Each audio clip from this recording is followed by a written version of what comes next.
In a peaceful forest, a loving parrot couple lived happily. Inside a cozy home hidden in a tree.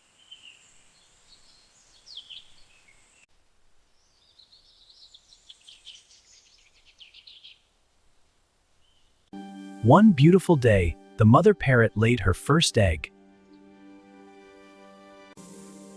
Then another and another. Soon, the eggs began to move.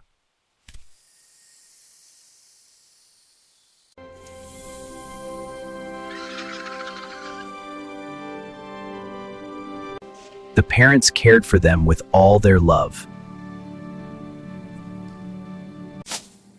But danger was near.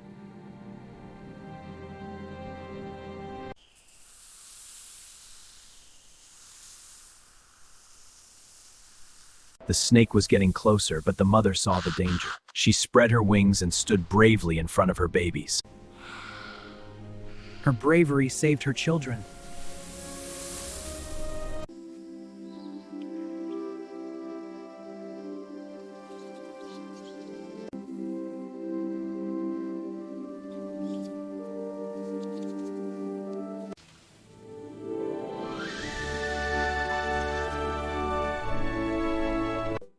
Please like and subscribe to our YouTube channel, Tiny Sunshine Studio.